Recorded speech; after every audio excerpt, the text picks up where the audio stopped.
Hello and welcome to another episode of Starside Chat. I'm one of your hosts, Zach, and joining me as always is Aaron Capo. Hello! And it's a sort of a special, I guess, Labor Day edition of the show. It's true.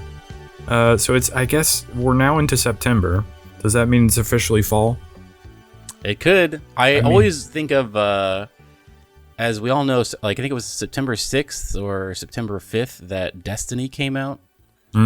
Yeah. And that was a big moment for me. And so I always think about the fall as being like a Destiny month. Because that also was when Destiny would put out their big releases back in the day. Now we don't know what's going on. We're not going to talk about Bungie today, but it seems like they're not doing great. Yeah, unfortunately, things are not looking good for them. But you're right. I do think of, because we used to, we would work sort of late into the night and be talking about how we were going to jump into whatever the latest release was from Destiny. It's true. Like as soon as we got off and got back home.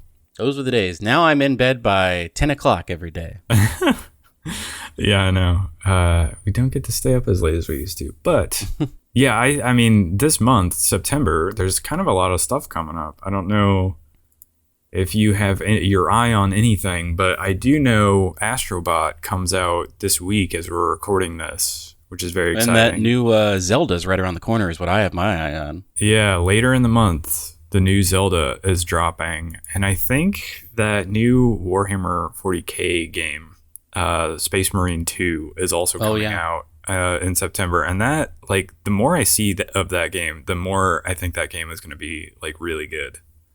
I know, like, there's been some, like, question as to whether it's, like, befitting the lore in some cases. I don't really know much about that. So I'm just looking at it as, like, it looks like a third-person shooter that kind of, like, there's like a campaign mode, and then there's, like, a cooperative mode that you can play with bots or online with friends.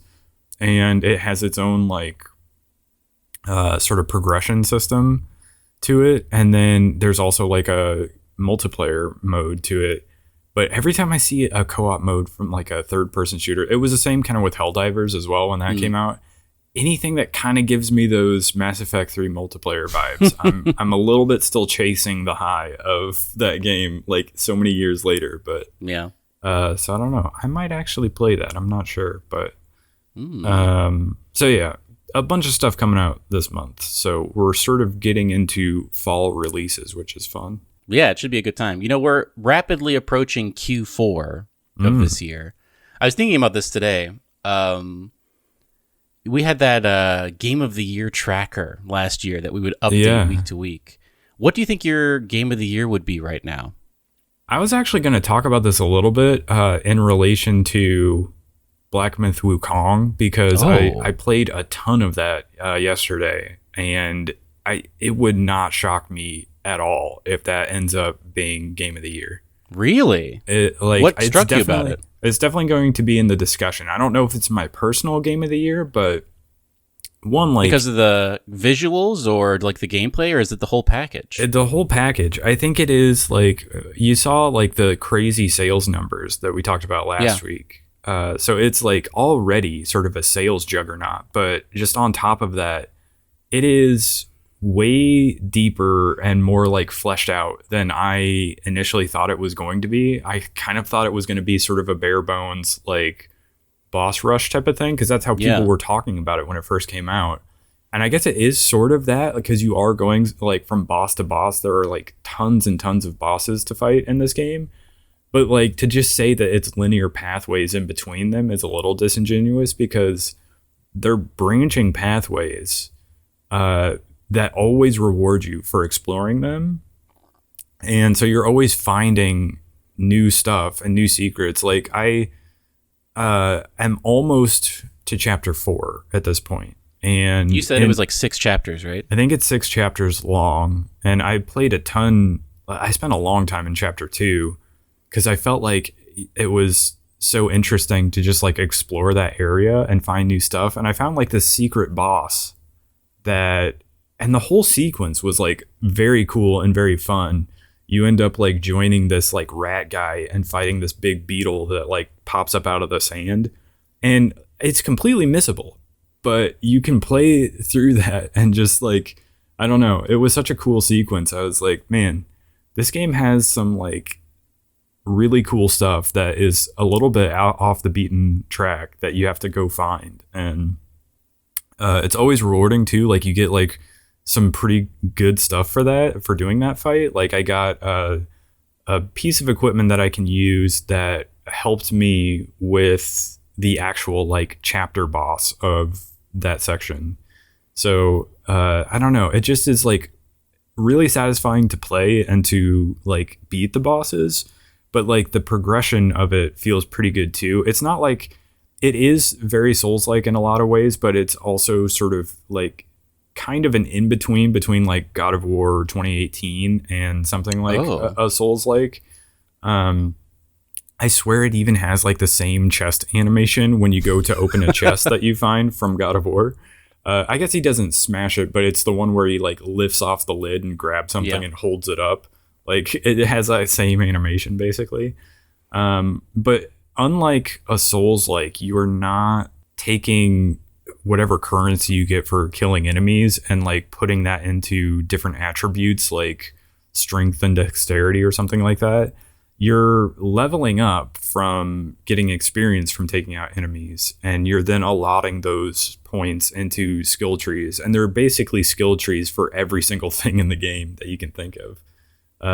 So it is, and you're constantly finding like new different interesting abilities to use, and they have these like transformations. You'll like take out a certain enemy and suddenly you can use that as like a transformation to like do more damage, or it has like some sort of passive effect as well that you can equip, and you can level those up as well and power them up. So it's just like really fun, interesting, satisfying progression to the game, and the combat like feels really good to play as well. There's only been like one boss so far that I thought was a little bit cheap, and that was more to do with the fact that it was like a flying boss, and so it felt like I was running to get to it, and then it would do like an attack, and it would end up on the other side of the like arena, and you would have to run all the way over there to get to it again, and then it would do another attack and end up on the opposite side. And so it just felt like you were constantly running around and didn't have much of an attack window. But once I sort of figured out the way to deal with him, it was not too bad. But yeah, all the other bosses have seemed really cool, and like as I keep going, I keep finding like new different types of enemies, and so like it isn't one of those situations where they've sort of cheaped out and it feels like you're getting a bunch of reskins either. Copy pasted. Yeah, it feels like they've done like new interesting designs to keep things like spiced up as you keep going. So it's like, I don't know, it would not shock me at all if this ends up in the Game of the Year discussion. Interesting. And very possibly even winning it, because it does feel a little bit like this year's like Elden Ring, or this year's Baldur's Gate 3, that game that like sells way better than you expect it to, and then like everybody's talking about it and it's just like this really high quality thing. So I think it is probably going to be in that discussion, so don't be surprised if it is. Wow, that's crazy. But I don't know. So for me, the question is it, do I like it more than Like a Dragon Infinite Wealth? Because I think that came out this year. Up to this point, I think that has been my Game of the Year, and I'm not sure it does, because I think I enjoyed being in that world a little bit more. Yeah, but I need to play more of Black Myth Wukong and see if like recency bias takes over. But I guess we'll see. Also, like Final Fantasy came out this year. That's wild to think about. Yeah, no one's talking about that anymore, but it definitely did come out and was a huge cultural conversation because everybody liked it. Or no, everybody liked it until the Gungaga region, and then they were like, "This is too much." Yeah. So like, it's later in the year, so we kind of forget about it. But like the first 3 months of the year, I feel like you could have put together a pretty solid top 10 list, because there were that many games that came out, and we're going to have forgotten about a lot of them The one I keep telling myself not to forget about is that Prince of Persia Metroidvania. Oh, yeah. Because that game was really good, and I think definitely belongs on my top 10, but it came out in like January, so I keep telling it, don't forget about Prince of Persia. It was so good. But a packed year, to be sure. Yeah.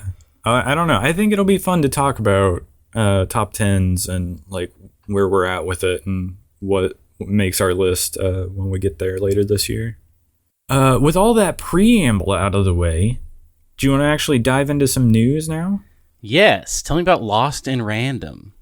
So I saw this pop up like a week or two ago. I forgot to bring it up last week. I thought it was just like a DLC, like long delayed DLC or something for Lost in Random, which is, if you recall, was that very Tim Burton like game that was like sort of a third person action game where you sort of also had this like dice element to it that I'm having a hard time explaining it because it was such a weird, different concept for a game that I thought was actually like really fun.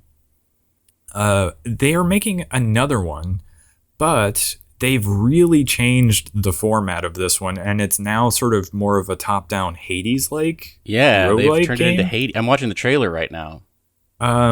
I could not have predicted that would have been the path forward for this franchise. I also didn't know it was going to be a franchise. I kind of just thought it was like a one-off, like fun little indie thing.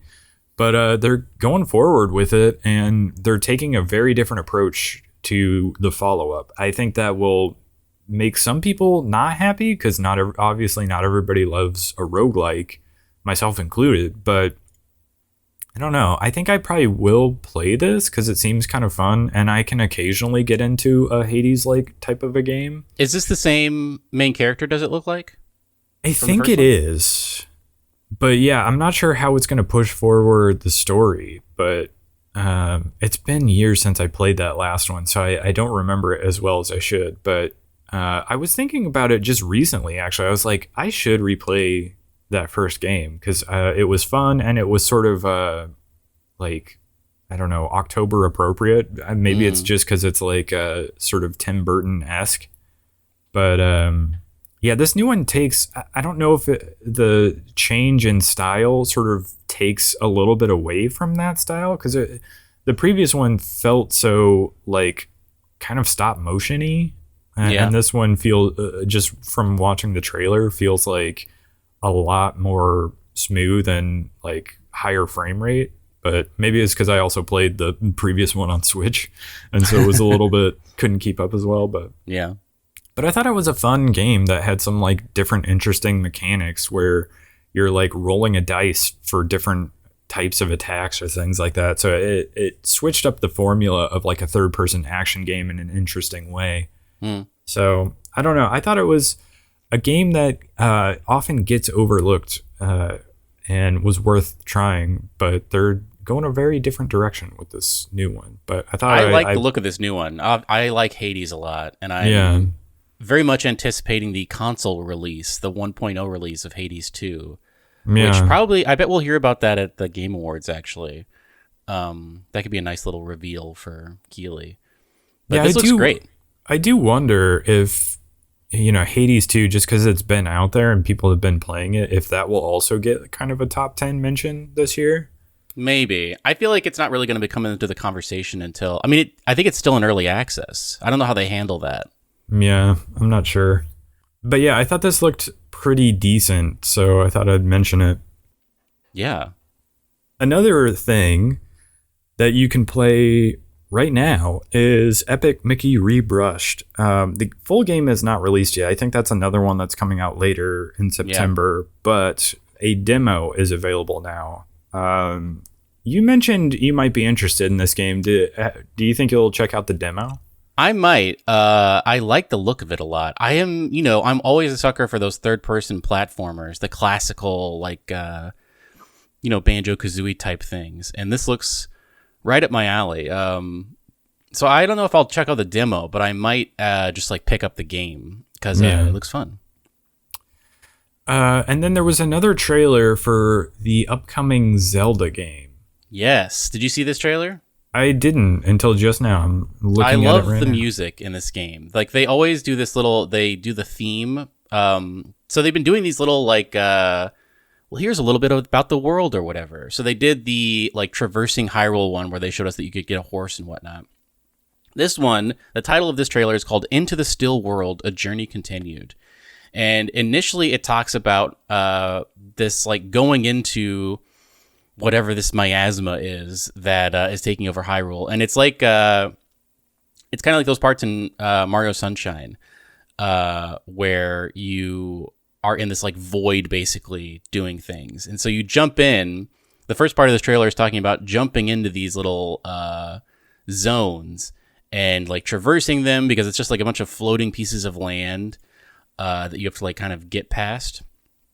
But then the second part of this trailer is Zelda finds a sword, and swords don't work like most Zelda games. In this one, when you pick up the sword, you become like a spirit almost. Like you get this like aura around you, and it costs a currency to use. Basically, you have a bar, and you charge the bar up by getting these blue crystals. So you do have a sword, and you can be just like a classic sword type of Zelda, but you have to use a meter. It's basically a magic spell. Where you can only for a limited time have a sword. And it's not, as far as I can tell, it's not something that refreshes. It's something you have to get currency to recharge. So it's interesting. It's such a weird implementation of a sword in a Zelda game. Yeah. But I'm into it. I like it. I'm just watching this, and at one point, Zelda's fighting this like rock boss, and then she pulls out of bed and goes to sleep on it. I'm like, what is happening? Her jumping onto the bed, that animation is great. This game seems like, I don't know, a really different, interesting take on the Zelda like formula. So I'm very interested in this game. I think it'll be fun to talk about once it comes out. And we don't have to wait long. It's just the end of the month. Yeah. So by the end of the month, we'll be playing this. I'm excited for it. I gotta say, you're probably watching this trailer on mute, but I love the music in this game, and I'm excited to hear it constantly as I'm traversing this version of Hyrule. Yeah, the music in Link's Awakening was really good too. Yeah. I don't remember what I was doing, but at one point I put on one of those like just random like background YouTube videos that people do where they just compile some different like Nintendo related music. Oh yeah. And so they had some like music from Link's Awakening. I was like, man, that soundtrack really was very good. So definitely, if you haven't played Link's Awakening before this game, try to run through that game real quick and then play this one when it comes out. Something else I saw pop up, and I don't know if this is actually news or it's just being fed to me on like the Google News tab because I've been searching for Cyberpunk. This is possibly old news. But Cyberpunk 2 the sequel is in development, and it's called Project Orion. And it's entering development soon, I should say, I guess. And the dev team is supposed to double over the next year. So after Phantom Liberty has been out for a while, which I'm going to talk about towards the end of this episode. But they've fully transitioned over to whatever Cyberpunk 2 is going to be, which is very exciting. We were texting a little bit about Cyberpunk this last week, and I was thinking I should at some point go back and jump into, even if it's just to play through the Phantom Liberty stuff and not necessarily do a full replay of it, but like I played through that at launch, so I feel like the game is like fairly different now. It's very different. Then. I'll tell you all about it. Okay. What we're playing, because spoiler alert for what we're playing and watching. I purchased Cyberpunk 2, the Ultimate Edition on Xbox that includes Phantom Liberty, and I have been loving it. I gotta say. But I'll talk all about it in a little bit. We have one more piece of news that's very exciting about Remedy. Yeah, so apparently they are planning a series of movies and TV shows. Yes, they've partnered with Annapurna. Oh, interesting. And Control 2 is on the way, definitely. They're working. I think that's their next game. But Annapurna is going to adapt the franchise of Control and also Alan Wake into either film or TV. So it's exciting. I think it's a very cool universe. I have never played Alan Wake because it looks too scary. But Control I loved. And if there was a Control show, I would be all about it because it's so interesting. It's like, it's very... what's a good analog for it? I mean, it's kind of like X-Files, but it's also kind of like... I don't know.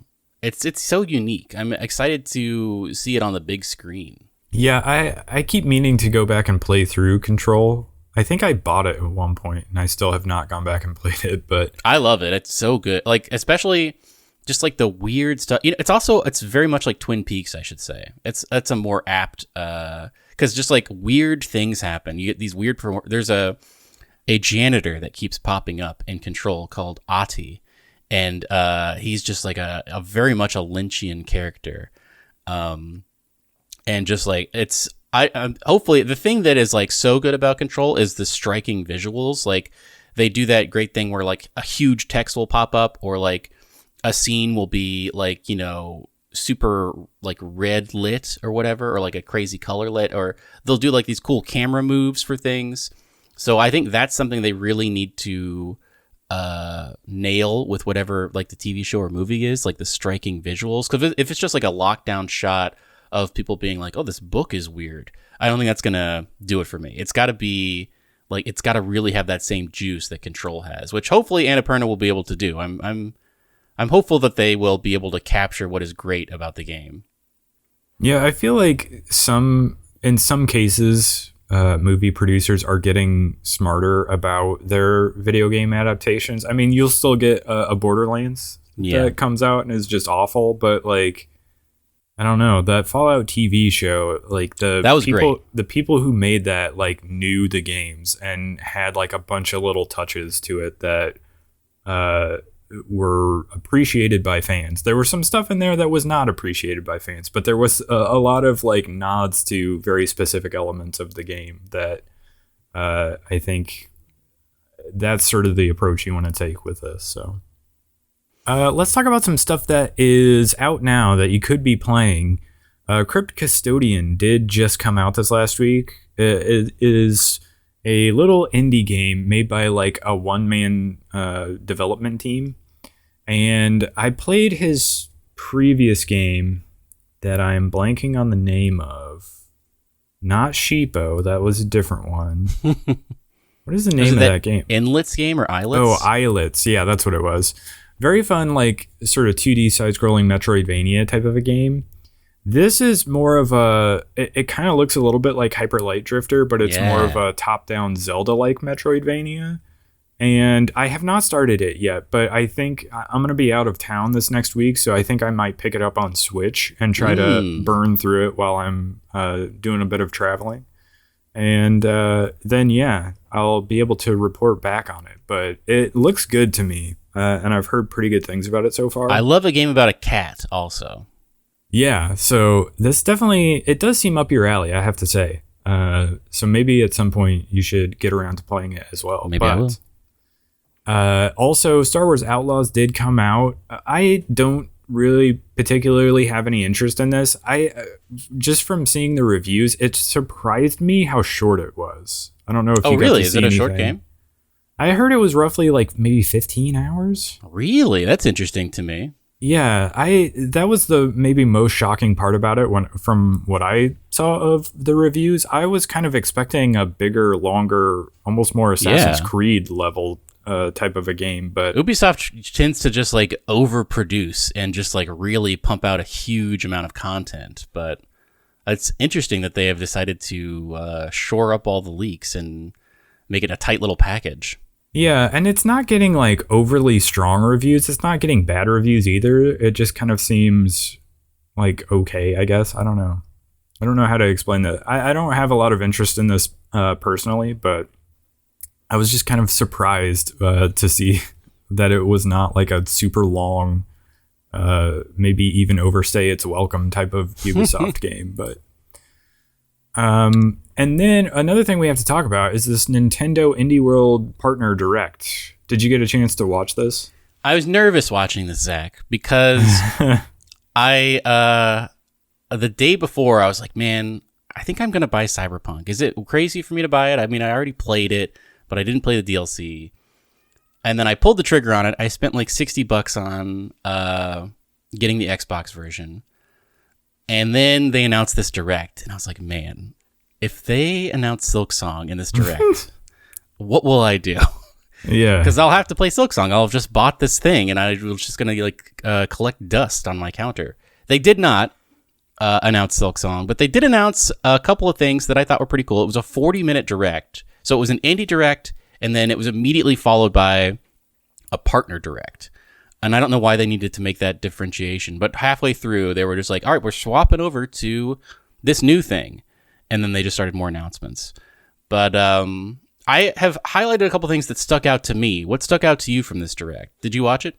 I watched part of it. I don't think I got to finish it. I got sidetracked by things. But yeah, that first announcement of like a bunch of different crossovers for Balatro really surprised me a little bit. But I thought it was very cool. It was like a free update that's just like adding The Witcher 3, Wild Hunt, Dave the Diver, Vampire Survivors, and other little crossover elements. A ton of collabs, yeah. Which was crazy to me, but yeah, I think that's cool. So that was one of the things that stuck out to me. And then I saw Sea of Stars was doing like a free DLC that's supposed to launch in like the spring. Yeah. That I thought was kind of cool. They also, the thing I think the most interesting thing to me was this game called Morsels that has a very cool art style. It's sort of a top-down thing. It has a little bit of that, what's that game? I think you played it. It was like the first game that came out a couple of years ago in January where you could like turn into different stuff. Do you know what I'm talking about? Turn into different stuff. It was like a cartoonish type of game, and you could turn into different things. I think it was called like Nobody Saves the World. Oh, yeah. Yeah, that game was good. Although this has way more of like a CRT type of a look. Yeah. I'm getting a big Animal Well vibes from, because it's got like the scan lines or whatever. But I think an element of this game, you play as a mouse, I believe. An element of this game is that you can transform into other monsters or just like objects to do things. So two things this has going for it are this very, very good visuals. It's got a very unique art style that like it's kind of an Animal Well, but it's much more cartoony. Whereas Animal Well was like super realistic for some reason.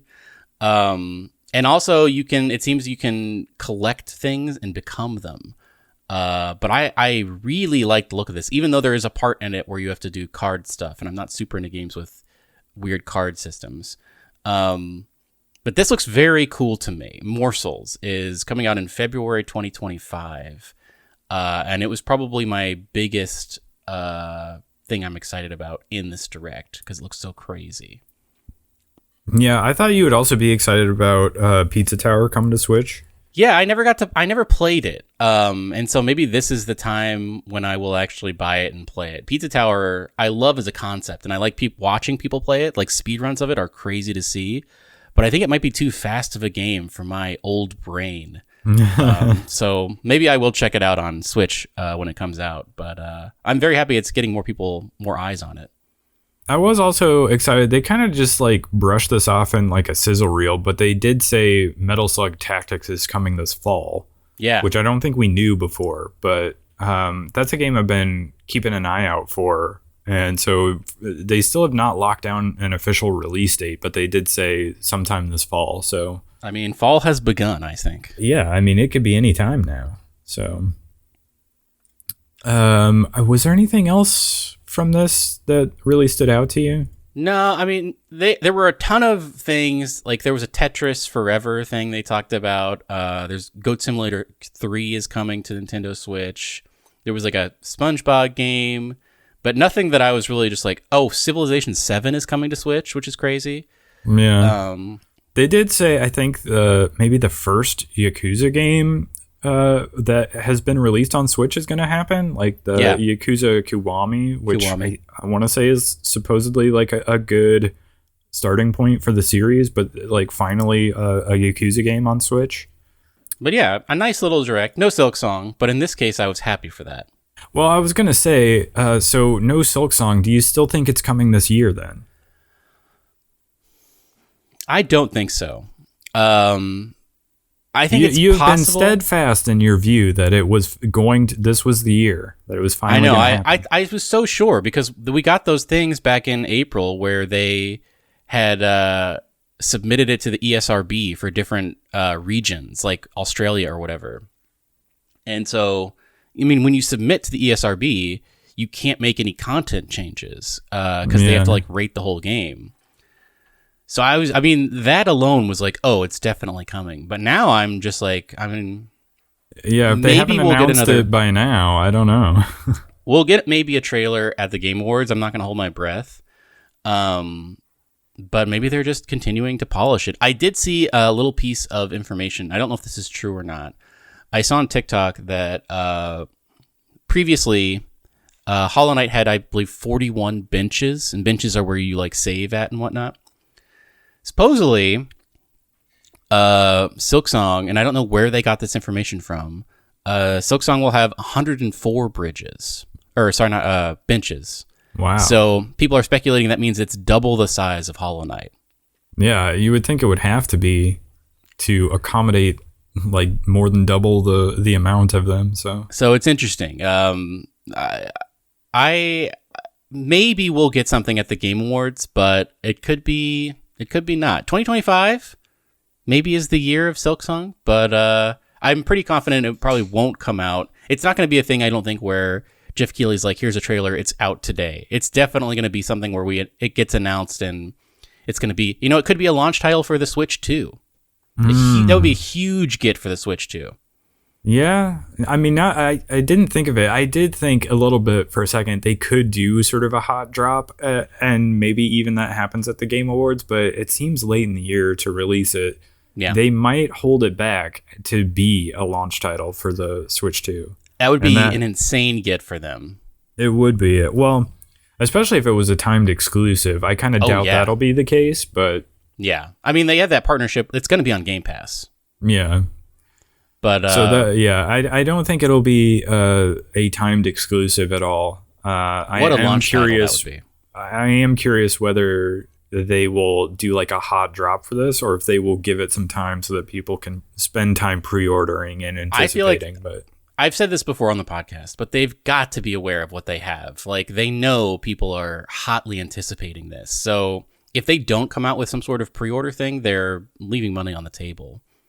Yeah. No, I agree. I think you're right about that. But yeah, I don't know. There's part of me that could see like just the world going insane at like the hot drop of Silksong at like a big showcase. But here's my prediction. Well, I don't know if this is true or not. I think it would be cool if, I don't know if this is actually going to happen, because it's, I believe, the 10-year anniversary of the Game Awards. So Keighley, I think, is maybe going to try to do some crazy stuff. And it would be a huge lift. And who knows if this is possible. But if he could get the reveal of the Switch 2, that would be a huge feather in his cap. And so I think one of two things is going to happen. Either Nintendo isn't going to be at the Game Awards at all, or they're not going to announce anything, or they'll reveal their hardware. But I don't know. So either they go big or they do nothing at all. Exactly, because I don't think they've been at the last couple Game Awards, have they? Ever since what's it called? Smash Brothers stopped having DLC fighters. I mean, there really hasn't been any Nintendo news at Game Awards type stuff. Yeah, they did that one year where they had the Zelda DLC, and they had that at Game Awards. I think ever since then, we've been like, oh, Nintendo's going to do something fun at this Game Awards, and then they just haven't done anything. So yeah, I mean, they would pretty typically reveal a new fighter, but after that stopped happening, I mean, we basically never get... I mean, they win awards. They're there. Miyamoto shows up, but I don't know. They don't have new reveals or anything. I'm curious to see. We're only a few months away. Yeah, it's getting to be that time of year, and that's very exciting, I think. But let's dive into what we're playing and watching. I don't know if you want to start us off or if you want me to jump into some stuff. You can jump into some stuff. Okay, so I did put a little bit more time into Steam World Heist 2. I'm getting towards the end of that game, and the missions are getting harder, but I am really enjoying that game. I think every now and then it's nice to just have like something turn-based, so you can kind of like, I don't know, put on a podcast or like a TV show or something and just be like, I don't know, moving your characters around and things like that. And so that's been like really fun for me to do this last week or two. I think that will make my top 10, but there's so many games out. It's true. But it is a very good, very underrated, under-recognized game that I think more people should be talking about. But and then I put a bunch of time over the last couple of days into Black Myth Wukong, and I think that game is very, very good. And like I said, it will definitely be on my top 10 list. I don't know where, but it will not shock me one bit if it ends up being Game of the Year this year. That's crazy.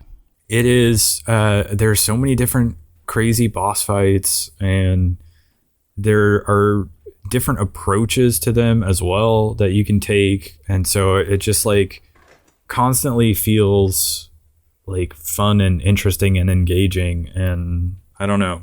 I think it is definitely going to be in the discussion for Game of the Year. But the other thing, so we've talked about this on the show before, but I somewhat recently rewatched, I believe it's Mission Impossible Fallout. Is that the one with Henry Cavill? Yes. I don't remember the names, the subtitles for them. That's Fallout. But it just reinforced, I stand by that is probably the best one, or at least my favorite one. Yeah, I think that one or the one right before that. Yeah. Like that whole, anything with that guy with the weird voice is the solid. Weird whispery voice bad guy. Those are the best ones. And the one before that where they introduced the Ilsa character. Yeah. That one is probably a very close second, but like the one with Henry Cavill, where he like reloads his arm. Oh yeah. In that bathroom fight.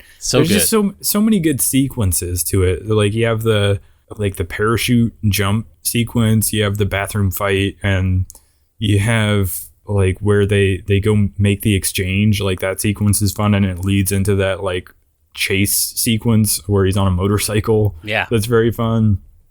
And then you have like the whole like end, like ultimate segment at the end where they have to like all turn the keys at the same time or whatever, and he's like chasing down Henry Cavill in a helicopter, and Ilsa and Simon Pegg's character are like fighting the bad guy or whatever. So good. Like it's just so good from beginning to end. And I have to say, probably the best soundtrack of all of the movies. Like the sequences themselves are already great, but like the music in that movie like really amps everything up. And it's like the only Mission Impossible soundtrack that I have listened outside of having watched the movies.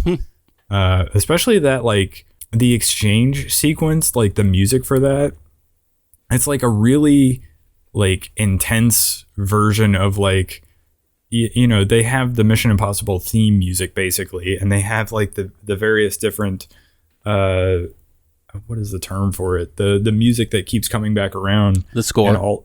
On all of these movies, but they've like reworked them in like really cool, interesting ways for that movie. So that one, Fallout has hands down the best, not just the best Mission Impossible trailer, but I think it might have the best trailer of any movie. Oh, really? I haven't rewatched the trailer in a long time. It's so good. Like there's such a good music sting, and that shot, I love that shot from that movie of when that prisoner holding vehicle goes in the water and the whispery guy goes underwater. Yeah, I definitely remember that shot. And the water is like right by his face. Yeah. It's like I watched that trailer like 50 times. It's such a good trailer. Yeah. So I mean, that movie I think is definitely the high point for the franchise, and sadly, I don't think the most recent one was that good. Yeah, but, there were some things I liked in it, but I did not like what they did with Ilsa Faust's character. Yeah. Like, the beginning was super solid when he goes into that room and has that mask on and gasses all those people. But I don't know. Hopefully they can right the ship with the next one, which supposedly is crazy. And I heard that I saw a crazy article that it was delayed because of a submarine malfunction. So something crazy is going to happen in that movie. Hopefully they can right it. I think they just tried to go too big, maybe. And it got a little bit lost in the weeds with this last one. But hopefully they can right the ship.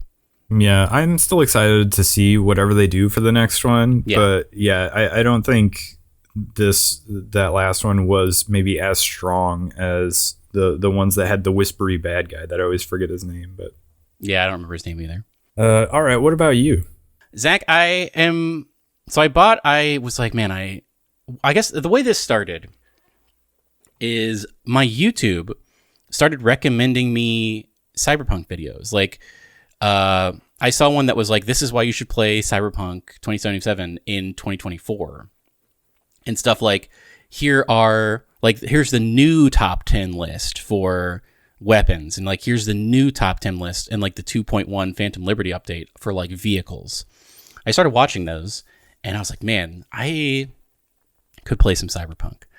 And I looked at it and it's interesting because Cyberpunk the game is still like $60 or whatever, and the DLC, the Phantom Liberty, is also like $30. And so if you buy, like, really? I was like, oh, I'll get it on Xbox Digital, but to do that, it would be like $80. And I was like, I looked on Steam and it was kind of similar, but if you buy the Xbox like Ultimate Edition that they put out, that's just like the base game that includes Phantom Liberty. That's only like $60. So weird. I did have to wait 2 days for a physical copy to arrive at my door, but I started playing it and man, it's so good. It's so different. You and I both played it at launch and so many things are wildly different. So the Xbox version has 2 graphics modes. It has like performance, which you can play at like 60 frames per second. Like it's pretty solidly 60 frames per second. Or you can go ray tracing mode. And I played on ray tracing for a while, but that's locked at 30. And it's just like such a quality of life thing to be 60 frames per second. So I've been playing in performance. All of the skill trees are reworked. You can also refund points now. You can't refund attribute points. So you like if you put something into intelligence or cool, it's there. You can maybe do it one time. There's a button for like a one-time respec. But skill points, the things you put in perks, all of those are refundable as many times as you want. So you can completely respec your character whenever you want to, which is very cool. I'm going for a totally different character. I'm playing as a woman this time, which is pretty different actually. And because a lot of people I heard say that the voice actress for V was better than the voice actor. They say that about every, I don't know. This is a weird media thing that I've noticed, but they say that about every single game. I think they just, for whatever reason, the media wants to amplify the voice actresses for some reason. In this instance, I sort of found it to be true because I always found V to be the guy version of it, to be a little petulant. Like he had this kind of like weird New York accent and he was a little like mean to, like he was too mean to Johnny all the time. Like Johnny would just be trying to like, hey, I don't want to kill you anymore. I'm trying to figure this out with you. Keanu Reeves, such a good actor. And that was a great impression. And like the male version of V would just be like, whatever, man. And just like is constantly, I found him to be too rude. Whereas I don't remember if these are the exact same lines or not, but the female version seems to be more chill or like more able to get along with Johnny. Or maybe they've recorded the lines. I don't know, but I feel like less of a mean person when with the female version. And I also went with a different background. I did Street Kid the first time, and this time I'm doing Nomad, and it doesn't change a ton of stuff. Yeah, obviously it changes the beginning, and you get more like instead of like Street Kid options, you get Nomad options to talk about. But yeah, I like it a lot. They also added, so like clothes no longer imbue like stats or armor. So you can wear whatever you want. Like in the first time I played Cyberpunk, I was always wearing something insane because they were just the highest level clothes I could find. But this you can wear whatever you want because armor is controlled by cyberware. And also they incorporated a like cyber psychosis system where if you get too much cyberware, you start to go crazy. And so you need interesting points to unlock maybe the ability to get more cyberware. So now the technical tree of like technical points, there's a whole skill like perk list of you can now like your meter for the amount of cyberware you wear is higher basically. It's a bunch of new systems, which is really, really cool. Also, they reworked how cops work. So cops will never, like were sort of a non-entity in the previous iteration of the game. But now there's actually like a star system, like a GTA game, and cops will chase you. Driving feels better. Also, there's like vehicle combat now. All vehicles have a lot of vehicles have guns on them. Really? Which is interesting. Yeah, you get like, there's like drive-by things happening.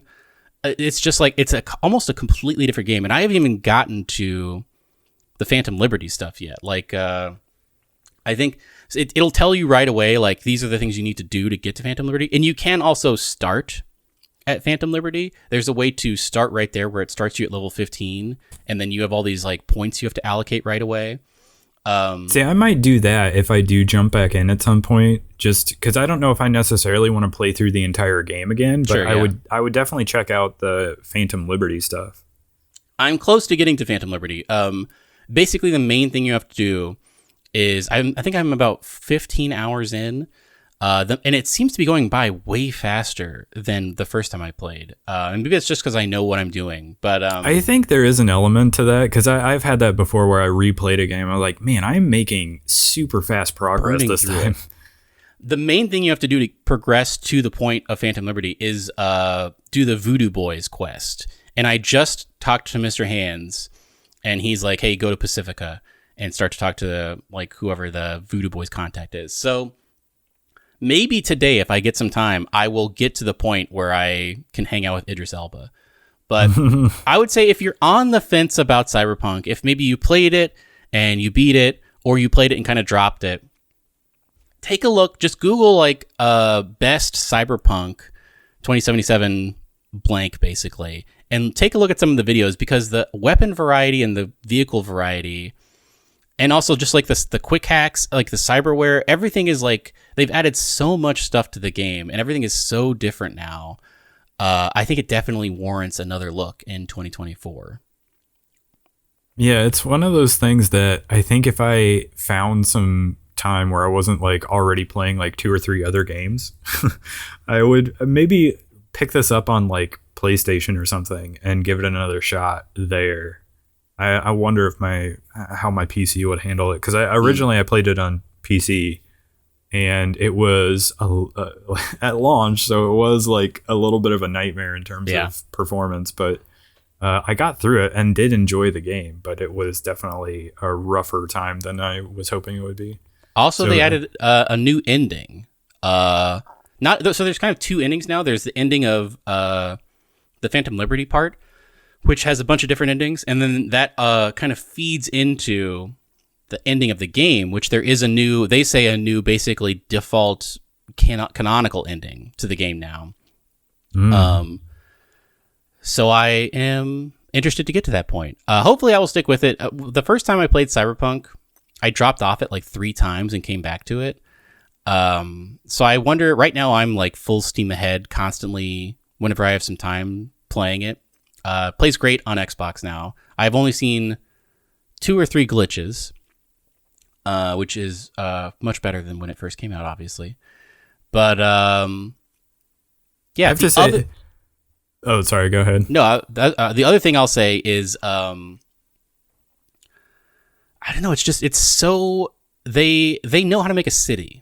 Cyberpunk or Red. That was one of the cooler aspects of exploring like Night City, having like a big sort of first person RPG like that, but set in like a futuristic cyberpunk cityscape. I mean, it's very different because a lot of open world RPGs are just like, you know, Fantasyland things, which is cool in its own way, but like this is just something very different.